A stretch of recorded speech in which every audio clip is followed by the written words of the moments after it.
আৰু এতিয়া ৰাতিৰ সময় হৈছে প্ৰায় চক 2:38 আৰু বৰ্তমান আমি মানে চক ঝাৰু চাৰু লৈ খুব ধুনীয়াকৈ চাফাই অভিযান আৰু আমাৰ সদস্যসকলে আছে কুঁৱলী চক এই কুঁৱলীটো মাৰ্ঘেৰিটা জিলাৰ আমাৰ সেৱা বাহিনী চক কেনেধৰণে 94 সংখ্যক বাৰ্ষিক অধিৱেশনত এনেধৰণে চাফাই অভিযান আমাৰ মাৰ্ঘেৰিটা জিলাৰ চক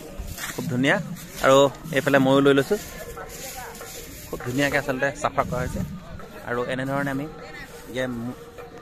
কেন্দ্ৰীয় সেৱা বাহিনী শিবিৰৰ পৰা একেবাৰে ভোজনালয়লৈকে আমি খুব ধুনীয়াকৈ চাফা কৰিম আৰু ৰাতি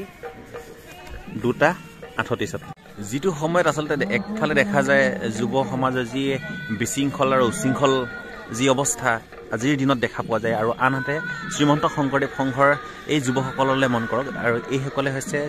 শ্ৰীমন্ত শংকৰদেৱ সংঘৰ সেৱা বাহিনী আৰু এওঁলোকে চাওক এওঁলোকৰ পজিটিভিটি চাওক এওঁলোকৰ আধ্যাত্মিকতা চাওক এওঁলোকৰ ঈশ্বৰৰ প্ৰতি থকা ভক্তিভাৱ চাওক এই ৰাতি এতিয়া প্ৰায় 3টা বাজিবলৈ হ'ল আৰু এই সময়তো তেওঁলোকে চাওক কেনেধৰণে চাফাই অভিযান কৰি আছে আৰু ৰাতি এই 3 বজাত আৰু এয়াই হৈছে শ্ৰীমন্ত শংকৰদেৱ সংঘ আৰু এয়াই হৈছে শ্ৰীমন্ত শংকৰদেৱ সংঘৰ বাৰ্ষিক অধিৱেশন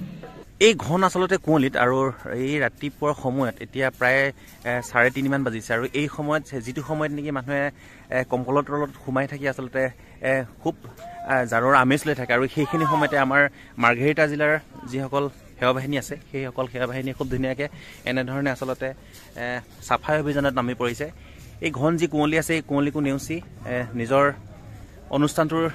স্বাৰ্থত আচলতে এনেধৰণে খুব ধুনীয়াকৈ হাতে হাতে ঝাৰু লৈ চাফাই অভিযান আমাৰ কৰি আছে আৰু আমাৰ লগত আছে বৰ্তমান কেন্দ্ৰীয় সঞ্চালন সমিতিৰ সদস্য কি ক'ব মাৰ্ঘেৰিটা জিলা আমাৰ শ্ৰীমন্ত শংকৰদেৱ সংঘৰ 94 সংখ্যক অধিৱেশনৰ আজি মাৰ্ঘেৰিটা জিলাৰ দায়িত্বত পৰিছে আমাৰ আজি কেন্দ্ৰীয় সেৱা বাহিনী মুক্তিৰ পৰা আমাৰ ভোজনালয় আজি আমাৰ মাৰ্ঘেৰিটা আৰু তিনিচুকীয়া জিলাক যি দায়িত্ব অৰ্পণ কৰিছিলে আমি সেই দায়িত্বক সফল কৰিবৰ কাৰণে আমি এতিয়া কেইটা বহিছে 2টা কিমান বহিছে আমি প্ৰায় 3:30 মান বাজিলে আমি 3:30 বজাত হ'লেও আমি ইমান ঘন কুঁৱলীত হ'লেও আমি দায়িত্ব পালন কৰিবলৈ আমি ওলাই আহিছোঁ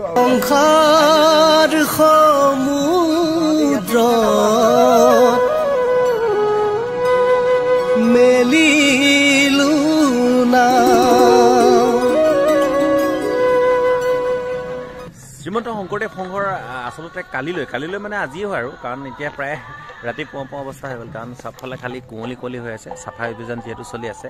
আৰু কালিলৈ আছে আচলতে মুখ্য যি অনুষ্ঠান ভাগৱত ভ্ৰমণ আৰু শোভাযাত্ৰা সেই অনুষ্ঠান হ'ব আৰু সেইবাবে কেৱল অকল মাৰ্ঘেৰিটা জিলাই নহয় অসমৰ বিভিন্ন জিলাই আচলতে চাফাই অভিযান ঠায়ে ঠায়ে কৰি আছে খুব ধুনীয়াকৈ আচলতে ভগাই দিয়া হয় কোনে ক'ত যেনেকৈ চাফা কৰিব আৰু সেই হিচাপে সকলোৱে ধুনীয়াকৈ আচলতে চাফাই অভিযানত লাগি আছে আমিও সেই হিচাপে লাগি আছোঁ আৰু অলপমান আছে আৰু তাৰপিছত হৈ যাব চাওক পৰিৱেশটো চাওক এতিয়াও কিমান কুঁৱলী হৈ আছে